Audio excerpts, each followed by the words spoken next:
एक आदमी कार में सो गया था और जब वह जागा तो पाया कि ड्राइवर कहीं गायब था। लेकिन इससे पहले कि वह कुछ समझ पाता, थानेदार उसे जबरन कार के ऊपर झुका देता है। उस वक्त उस आदमी को एहसास भी नहीं था कि वह एक भयानक जगह में आ चुका है। जल्द ही उसे एक सुरक्षित घर ले जाया जाता है, लेकिन वहाँ के निवासी बहुत अजीब होते हैं। बिना कुछ कहे उसे बांध देते हैं। दरअसल इस जगह का एक नियम है, हर नए इंसान को एक रात अकेले अलग रखा जाता है और सुबह होने पर ही उसे आजादी मिलती है, ताकि वह मानसिक रूप से तैयार हो सके। गांव का मुखिया उसे यहाँ के नियम बताता है। जैसे ही सूरज डूबता है, जंगल से राक्षस निकलते हैं जो इंसानों का पीछा करते हैं और सुबह होने तक नहीं रुकते। लोगों को लगा कि वह आदमी डर जाएगा, लेकिन वह हंस पड़ता है, क्योंकि जैड को लगा कि ये सब एक तरह का रियलिटी गेम है जो किसी टूरिज्म कंपनी ने बनाया है। इसलिए वह सुराग खोजने निकल पड़ता है।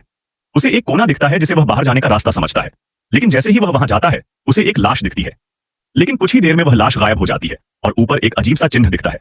जैड डर के मारे भाग खड़ा होता है, फिर भी वह यह मानने को तैयार नहीं होता कि यह सब सच्चाई है।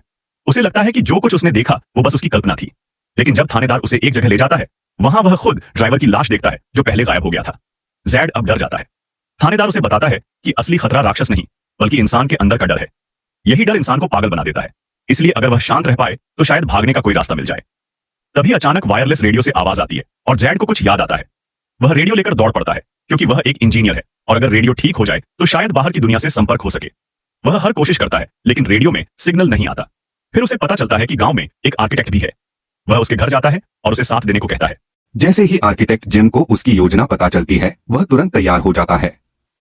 वे लोग तय करते हैं कि रेडियो को किसी ऊंचे स्थान पर ले जाकर ट्राई करेंगे, लेकिन उससे पहले जैड कार से कुछ पार्ट्स निकालकर एक साधारण एंटीना बनाता है। वे दोनों जंगल के सबसे ऊंचे पेड़ पर जाते हैं और वहां एंटीना लगाने की तैयारी करते हैं, लेकिन तभी पेड़ से खून टपकता दिखता है। जब जैड ऊपर देखता है तो वहां एक लाश टंगी होती है और वही अजीब चिन्ह फिर से दिखाई देता है। अभी जैड कुछ समझ पाता, उससे पहले एक गोली उसके पास से निकलती है। वह डरकर भागता है, लेकिन पीछा करने वाला उसे लगभग पकड़ ही लेता है। तभी वह राक्षस अचानक गायब हो जाता है और सब कुछ सामान्य हो जाता है। जैड के शरीर पर खून के निशान भी गायब हो जाते हैं।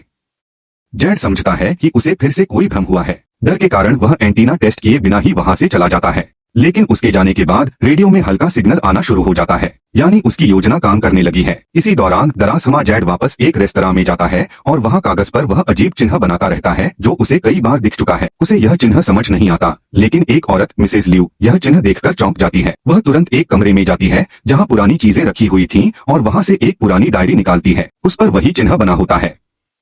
उधर सुरक्षा घर में एक और मुसीबत हो जाती है।